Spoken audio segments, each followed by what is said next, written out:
Let's talk about the murderous Warhammer 40k melee dreadnought. That certainly seems to be looking a lot more scary at a big points cut for its massive adamantium might.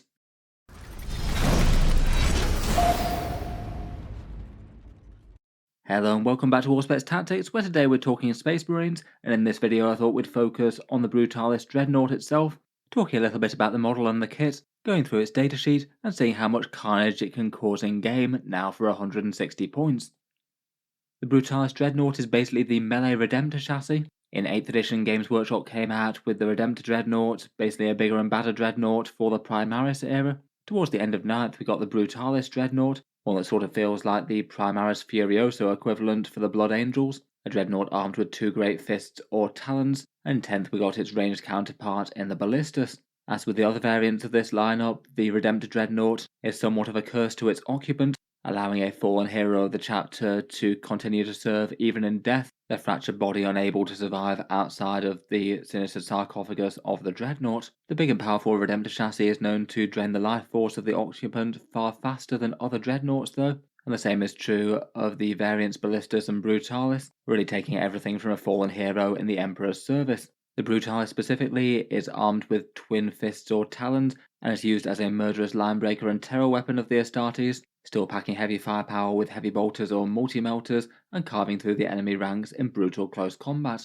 For the model kit from Games Workshop, it is pricier than most, £47.50, €62.50 or $80, a bit more expensive than the Redemptor Dreadnought without any real reason for being so other than coming out a bit later, and it gets you around about 2 points per dollar in game, which isn't particularly great, though also not utterly terrible for 40k in general. There are certainly kits that are less than that. The model kit's a fairly straightforward one, very similar in styling to the Redemptor with just some slightly altered armor plates here and there, and the main build choices that you get are either heavy bolters versus multi-melters on the hull, and then the choice of fists or talons depending on whether or not you want extra melee power or some built-in bolt shots.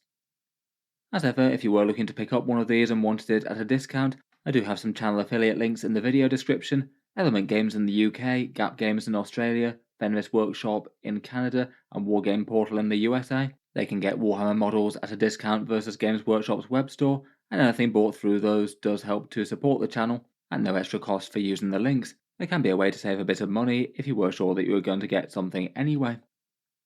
Let's get into the Brutalis' datasheet though, and as mentioned, the thing that has brought a bit of renewed attention to this guy is the points cut. It dropped down to 160 points from 175, and I think that is a reasonable decrease. I thought it was usable but just not really very standout whatsoever at 175, probably the least played out of the 3 Redemptor chassis. Going down to 160 really makes people take a second look at it. These things can be enormously destructive, though do have their downsides. For a base stat line, they move 8 inches and are fairly sturdy with toughness 10 at 12 wounds and a 2+ armor save. Basically the same sort of profile as the Redemptor or the Ballistus, though they don't get the -1 damage built in like the Redemptor does, which does help it out against some firepower. The movement 8 inches isn't awful, but it's also not super standout for this sort of melee dreadnought. Almost all of its damage is in close combat, and it does mean that if it's starting on the board, you're odds on to be taking at least some firepower before it can make melee. You're not usually going to be very likely to be able to be hidden completely behind a ruin, then walk around that ruin and make a charge into combat all in one turn, unless the enemy's pushed up the board really quickly. In general though, it's fairly sturdy. The 2+ save in particular is nice with Space Marines. You should easily be able to get it cover, plus you have the option of Armour of Contempt to reduce AP. I was kind of intrigued to see how tough it was versus the Redemptor Dreadnought, and it seems that it's broadly kind of comparable given the points cut. Being a cool 50 points less seems to more or less balance out the Brutalis against things like damage 3 attacks or las cannon shots. The per point durability against both of those is pretty comparable, Redemptor being a little bit tougher against the damage 3, the Brutalis being a bit tougher against the las cannon fire. Against damage 2 weapons, the Redemptor is firmly in the lead, and against damage 1 the Brutalis could be relevant for mortal wounds, just because you pay so much less per wound for the Brutalis versus the Redemptor. It is kind of nice to see that it's now in the place where the durability is kind of comparable. I think it really needed to be, given that it's going to be taking fire before getting into combat. For the hull-mounted ranged weapons, you get the twin Icarus Iron Hail Stubber on top, a bunch of twin links, rapid fire shots with anti-fly where it's relevant. Should be good for a little bit of anti-infantry sort of fire, but they're hardly going to be taking down flying vehicles or anything.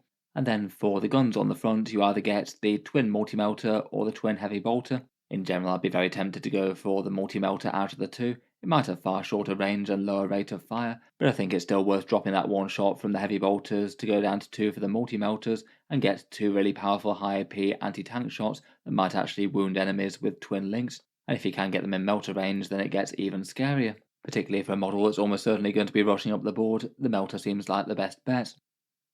Then though, for its primary purpose, we have the melee damage. For the Brutalis Dreadnought, you have the option between fists and talons. As with before, it's a bit of a trade-off between whether or not you want a bit of extra shooting versus some more flexible melee.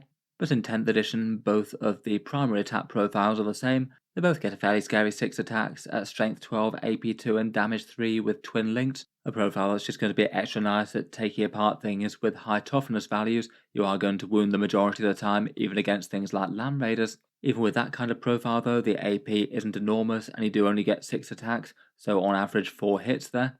With its raw melee damage alone, it's probably going to do some serious damage to whatever it contacts, but probably isn't going to be outright slaying battle tanks in a single round of combat. Then beyond that, for the choice, you either have the choice of the Talons that gets some twin linked attacks with more attacks, but at a damage 1 profile. They get 10 attacks at strength 7, AP 2 and damage 1 twin linked, or you can trade that out for a little bit more shooting. 4 ranged attacks with a bolt rifle sort of profile called Brutalis Bolt Rifles. They go out to 24 inches at strength 4, AP 1 and damage 1, and you do only get one of those profiles, you don't get 2. The Talons definitely do increase the damage output of the model against some big hordes.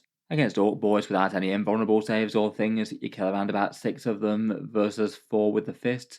Against slightly less tough things like Imperial Guard, you get around about 6 or 7 of them versus 4 with the fists. So basically plus 50% damage output there or so in close combat. And I think in general that is kind of handy to have, given that with this thing being on the front lines, you're often not going to have much choice as to what you're charging against. You're just going to have to slam it into the thing that it can reach and hopefully let its damage profile do the rest. To my mind, for those extra 4 quality attacks in melee against hordes, I think that's probably worth it more than the bolt rifles at range. It definitely is nice to have a little bit more range to reach out and hit things that you might get line of sight on that other things in your army might not. So I don't think it's completely cut and dry, but I'd probably go for the Talons myself. I guess the guns might be a little bit more interesting in a detachment where you had easy access to advance and shoots like Firestorm maybe. Finally, for melee damage though, you also get a boost on the charge. Its special rule is called Brutalis Charge. Each time this model completes a charge move, then select one enemy unit within engagement range. On a 2 or 3, they get D3 mortal wounds. On a 4 or 5, they take 3. And on a 6, they take a whopping D3 plus 3. Obviously, that's going to be a bit random depending on what you roll. It works out to be an average of 2 or 3 mortal wounds overall, though, which definitely isn't nothing. I think you could reasonably expect that you've got an okay chance of killing something like a standard Terminator, or taking down another couple of horde models. It is quite nice extra damage, and you get it against hordes or high save foes that won't help you if the enemy is charging you, not the other way around. I feel like powerful mortal wound impacts like this are kind of interesting for a vehicle that could use tank shock to good effect as well. If you did use tank shock, you'd be throwing 14 dice against the 5+ results for this, and you get an average of around about 7 mortal wounds between tank shock and this overall, which is really quite a chunk out of just about any enemy squad, even before you've done any melee damage. I guess at that point you might need to just make sure that your opponent can't just remove so many models that you're out of combat by the time you actually get to strike, otherwise it might not be worth using the tank shock. But it could be kind of interesting potentially to charge something and tank shock and Brutalis Talon it dead, and then potentially just pile into the next threat and kill that with its melee. Between all that, the thing does hit really quite fearsomely in close combat. This is the average damage of a Brutalis Dreadnought armed with the Talons on the charge, so you are getting the mortal wound bonus included in this. It only really makes sense to sweep against the Horde 1 wound profile, but beyond that it just takes a good chunk out of literally whatever it charges. 9 dead Termagants, 3 or 4 slain Space Marines, around about 3-ish Terminators just about 10 wounds to a Rhino, or 7 wounds to a Land Raider. Seems like fairly optimal targets for things like Terminators or Rhinos, fairly high toughness and a bunch of wounds, but it does good damage to literally anything. As mentioned as well, if you did want to throw in tank shock into the mix, you can probably add another 4 or 5 wounds on average to that. That'll give you a pretty reasonable chance for wiping out entire squads of Space Marines or maybe even Terminators on the charge, and a good chance to one-round most mainline battle tanks. Overall, between all that, I feel like there's enough to be interesting for the Brutalis at the 160 points now. For its pros, it's fairly tough with a nice 2+ save and armor of contempt. Its damage output is really quite massive. It should leave a big impact on whatever you can charge with it, whether it's a horde or a land raider, and as mentioned gets great value out of tank shock. The twin multi-melters also have some very good threat of their own and could potentially do damage to vehicles before it even charges in. And quite a lot of the Space Marine detachments at least have something interesting for it, advance and charge being a big one, though there's plenty more. For weaknesses, I feel like a common take on the internet for the Brutalis is that it's amazing if it does reach combat, though you might well have games where it struggles to get into melee with anything interesting, either with the enemy just dropping back from it, shooting it dead before it gets to fight, or screening it out with something unimportant. Might mean it's one to not go too heavily into and maybe have like one or two of them as opposed to spamming three or anything like that. Otherwise, its damage output does drop off a fair bit. If it gets charged rather than does the charging, it will miss those mortal wounds. As mentioned, the movement characteristic is just a bit low. It will likely take damage before making melee, at least if the opponent thinks it's the most important thing to shoot. And finally, as ever with Space Marines, it's got competition from a massive amount of other damage dealers, all the other dreadnoughts, all the other vehicles, and more infantry focused things. Any aggressive Space Marine threat is going to have to be weighed up against a whole ton of other stuff. For unit support, I feel like it's a 160 point very dangerous unit. It is the sort of thing that you can afford to spend stratagems or do synergy things with. There may be some things are a bit more impactful than others. Both at the moment could definitely be worth it. Rerolling those hits in melee is big, and it would help out the multi-melters too. Obviously that's kind of useful for most of the rest of the army though. And otherwise for stratagems it makes good use of a few of the slightly more generic things. Tank shock as mentioned. Rapid ingress could actually be surprisingly interesting for it. Put one in strategic reserve as your disruption, distraction, card effects type threat, and if the opponent doesn't have enough good units to screen, you could potentially be putting it somewhere where it could be near guaranteed a charge, and that could be one way to deliver it to melee. As mentioned, Armor of Contempt is also pretty excellent against anything with high saves, particularly if you're in cover. Otherwise, for support things, the Tech Marine could give you a +1 to hit, though I feel like it's maybe not ideal, given that this thing wants to be lurching forward as fast as possible most of the time, and the Tech Marines are maybe a little bit more reliable buffing gunline things. Definitely could be an option if you've got them about though.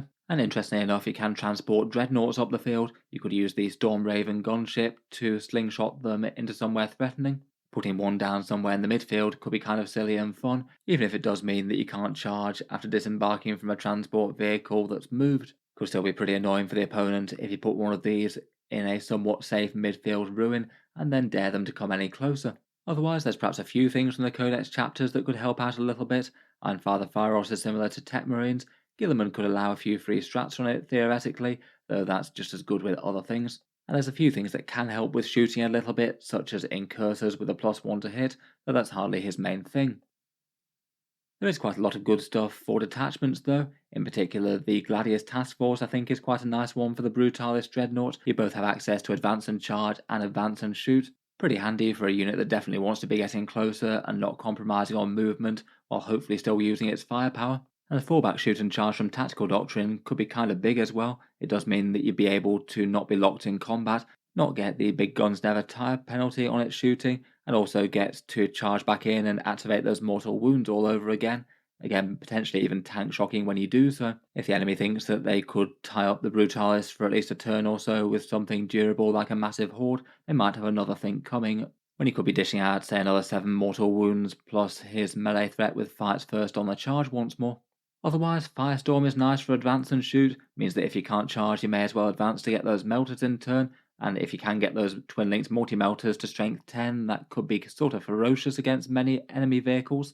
Ironstorm Spearhead is pretty excellent for vehicles in general. Rerolling a single hit or wound is always strong, and particularly when you've got multi-melters and talons to reroll some hits for. There's plenty of buffs that are good for it, such as the Tech Marine ignoring failed saves and Master of Machine War. Mercy's weakness could be particularly good in the fight phase, giving you sustained hits on a 5+. That could amp up its melee damage in a big way, and particularly if combined with Oath of Moment. It's got other cool options, such as auto-exploding, which it might well be in a good position to do in the middle of the enemy lines. And that sort of general-purpose walker stratagem for +1 to hit, +1 to your movement, and +1 to your toughness, which I think the Brutalis maybe uses better than most. It will have loads of competition from all the other good Space Marine vehicles here though. Otherwise, for the Stormlance Task Force, you can advance and charge. Might be worth advancing and shooting in occasional situations for 1 CP, and Vanguard Spearhead helps out with a bit of cover and stealth at longer range. Doesn't hurt to keep it as survivable as possible while it's moving up. particularly as you can't use smoke with this thing. Finally, for the more divergent chapters, plenty of them have interesting things. The Black Templars could get some feel no pain, and they also have a stratagem for extra AP, which is nice enough with AP too.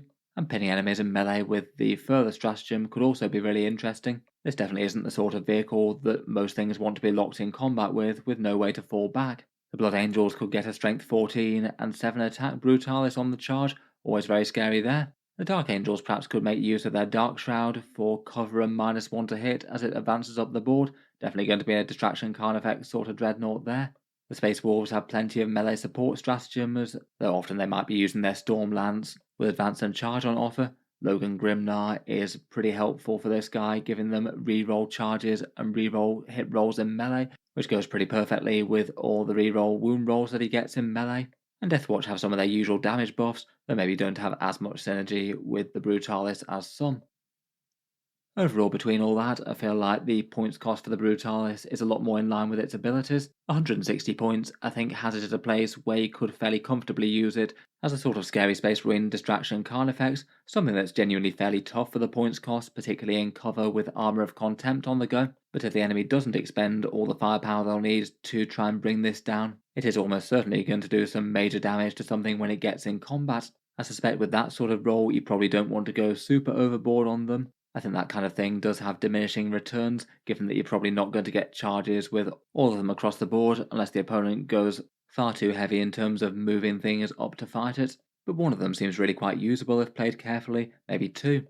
If I were using one myself, I'd likely take the multi-melters on the whole, probably the Talons as well being my favourite, though you might consider the Fists in the Gladius or Firestorm when they get to advance and shoot. In general, though, I think you're probably better with just more anti-horde killing power if it does get into close combat with them. At the start of the game, depending on the enemy army, you could think about deciding to be a rapid ingress unit. It really depends on how well the opponent's going to screen and what other things you have in reserve. You might well have better units to be able to threaten that with, but if the opponent's got lots of things that this thing is likely to be able just to jump into combat with and break very hard, and the opponent can't screen them out, rapid ingress could genuinely be kind of devastating to this guy to get him into combat easily. Otherwise, for deployment, you just have to choose a good movement lane and move him up into the midfield, likely advancing in the early turns as he's probably not going to be charging. You'd have to weigh up the extra movement versus his shooting damage output, which can at least amount to something with a couple of twin-linked multi-melter shots. If at all possible, as you go, it might be worth sacrificing a bit of movement to nose part of him just behind cover to add to durability. If the opponent's got some scary firepower, there's going to be a huge difference between a 2+ save in cover versus a 2+ save out in the open. You could also seriously consider Armour of Contempt if it is going to be focused. It'll likely absorb a lot more firepower before it goes down, hopefully sparing some of the hate going towards the rest of your force. Otherwise, from there, it's just going to be trying to get into anything it can catch in melee. The mortal wounds on the charge can help round it out against a lot of targets, and you certainly could consider Tank Shock if it's going against anything with particularly high toughness and high saves, could really take it to the next level. I'd be doing some fairly shocking damage to some really powerful units like Land Raiders or Super Heavies potentially. For 160 points, I think it's really quite usable for that role. I'm not sure if it's going to be one of the absolute top tier Space Marine units, though I feel like if you want to use one, you can absolutely make it work, just with the combined offering of massive melee damage plus alright durability, making the enemy have to make some hard choices as to whether or not they dare to go close to it and how much they really want to expend in terms of firepower to make it not be alive anymore. In any case, fairly fun stuff for the Brutalis Dreadnought, I think. Let me know your thoughts down in the comments below. Have any of you been putting one of these on the table? And if so, what sort of effects have you had? Has it been drawing enough firepower? And has it been causing destructives at times in melee? And how have you been getting it into battle? In any case, looking forward to hearing your thoughts down in the comments. Feel free to subscribe to Auspex Tactics if you'd like to see more like this. I'll certainly keep the regular 40k videos coming. I do tend to post new ones just about every day. Finally, if you have been enjoying all the videos on the channel, I would just like to mention that Auspex Tactics does have a Patreon page as well, and you can find that linked in the video description if you'd like to help support and keep these coming. Channel patrons do get a fair few advantages, seeing certain videos early, regular votes to see what sort of things happen next on the channel, and automatic entry into the regular prize giveaways with the chance to win some big model kits each month. If any of that sounds good to you or you'd just like to help support, the link is down in the video description. In any case, a massive thank you for listening, and I'll hope to see you guys next time.